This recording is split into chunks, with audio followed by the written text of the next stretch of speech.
Bienvenue au Festival de Cannes après cette première soirée qui se termine, soirée inaugurale avec la cérémonie. Meryl Streep, extraordinaire. On a eu tous un peu la larme à l'œil devant cette immense actrice. Et puis est arrivé un ovni, est arrivé le film d'ouverture. Je vais vous laisser la patate chaude, les amis, hein, parce que si, moi j'aime bien. Voilà, j'ai bien aimé, mais évidemment, on ne va pas spoiler, vous l'imaginez bien, on n'est pas là pour ça. On va vous donner quelques clés pour que le film trouve son public, et il peut le trouver, notamment pour ceux qui aiment les surprises. Moi, j'aime les surprises dans la vie, comme au cinéma, j'ai été servi. Oui, tout à fait. En tout cas, on se retrouve face à un Dupieux, donc il y a un univers qui est bien familier. Un univers qui va permettre de voir des prestations, le meilleur et le pire de certains acteurs, et de laisser aussi certaines interrogations au-delà du surnaturel. C'est ça. Deuxième acte. Deuxième acte.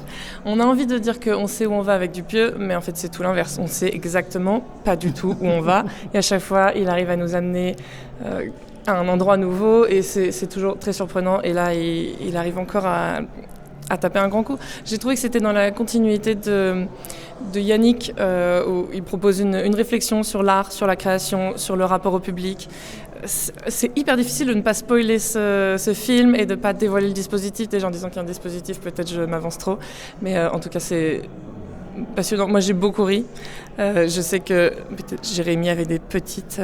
Alors moi j'ai beaucoup ri, si on peut diviser le film en deux actes finalement, hein, comme le titre. On rit beaucoup la première partie, ensuite on entre dans une autre histoire, une autre atmosphère, avec plusieurs paraboles, le cinéma, la vie, l'intelligence artificielle. Oui, le film se veut très actuel et très engagé même. On voit peut-être un fil rouge initié avec Rubber déjà à l'époque sur la place du public en fait au cinéma, et plusieurs mises en abîme. Qui est le public, quel est le film, qu'est-ce qui est la réalité, qui est vrai et qui est faux. On reste avec la question, en suspens. C'est ça, il déconstruit en fait. Il passe son temps à déconstruire le cinéma et les rapports au monde, et il tend aussi un miroir à son époque. Je trouve ça assez intéressant. Et puis des performances d'acteurs, on peut quand même le dire. Oui, Vincent Lindon, à contre-emploi, c'était vraiment un vrai régal. Je me suis régalé avec ce jeu d'acteurs, et puis ces plans séquences, ces dialogues.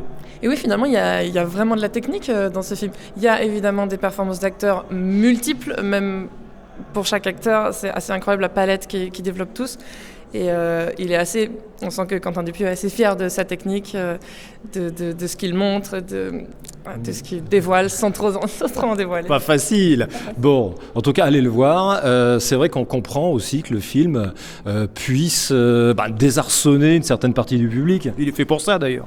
D'ailleurs, la technique sert les dernières minutes du film dans une fin ubuesque. On a hâte d'avoir votre retour sur ça.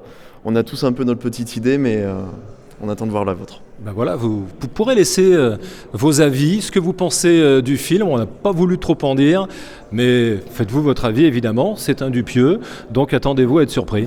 Et faites confiance à Dupieux, il sait où il va. Merci, et à demain pour la suite.